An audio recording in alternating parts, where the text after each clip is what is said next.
ဒီလိုစနစ်ကျတဲ့လက်ရမျိုးနဲ့ဒီလိုစနစ်တကျ cable installation ပြီးနေတဲ့ပုံစံမျိုးနဲ့ဒီလိုကြည့်ကောင်းပြီးတော့မှတက်တက်ရရရှိတဲ့ဝန်ဆောင်မှုကိုပဲအများနဲ့ပေးနေပါတယ် CCTV camera installation ဆိုတော့ကျွန်တော်တို့ကလုံးဝ professional စနစ်တကျလေးလုပ်ပေးပါတယ်ဝန်ဆောင်မှုပေးပါတယ်ကျွန်တော်တို့ကိုယုံကြည်စွာအလုပ်အတော်မိတ်ဆွေတိုင်းမိတ်ဆွေတွေရဲ့ပေးရတဲ့တန်ကြီးနဲ့ပြန်ရတဲ့ဝန်ဆောင်မှုတန်စီရမယ်လို့ကျွန်တော်တို့ဒီဒနာဆိုလာနဲ့ CCTV အဖွဲ့ကနေပြီးတော့မှရဲရဲအာမခံပါတယ်ခင်ဗျာ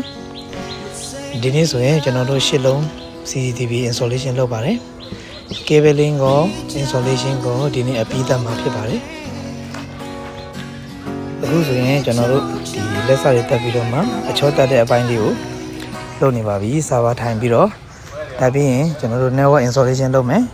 ပြီးရင် software installation လုပ်မယ်ဒီနေ့ကတော့ကျွန်တော်တို့အပြီးသတ်တော့မှာဖြစ်ပါတယ်ကျွန်တော်တို့ကိုယုံကြည်စွာအမြင်ပြီးတော့ဒီမိတ်ဆွေကြီးဒီထက်မကလုပ်ငန်းများတိုးတက်အောင်မြင်ပါစေကျမ်းမာချမ်းသာပါစေ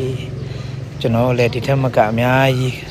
မိတ်ဆွေတွေအားလုံးကိုအကောင်းဆုံးတွေဝန်ဆောင်မှုပေးနိုင်အောင်ကျွန်တော်တို့လည်းအစဉ်အမြဲကြိုးစားလက်ရှိပါတယ်အကောင်းဆုံးဝန်ဆောင်မှုတွေအသက်ရဆုံးလက်ရတွေအမှန်ကန်ဆုံးစေးနှုန်းတွေနဲ့တာဝန်ယူမှုတာဝန်ခံမှုအပြည့်နဲ့ကျွန်တော်တို့ဝန်ဆောင်မှုပေးနေမှာဖြစ်ပါတယ်ဒီလိုလက်ရမျိုးပေါ့ဗျာကျွန်တော်တို့အသက်ရဆုံးနဲ့အကောင်းဆုံးဝန်ဆောင်မှုတွေကိုပေးပါတယ်လိုအပ်သောမိတ်ဆွေများ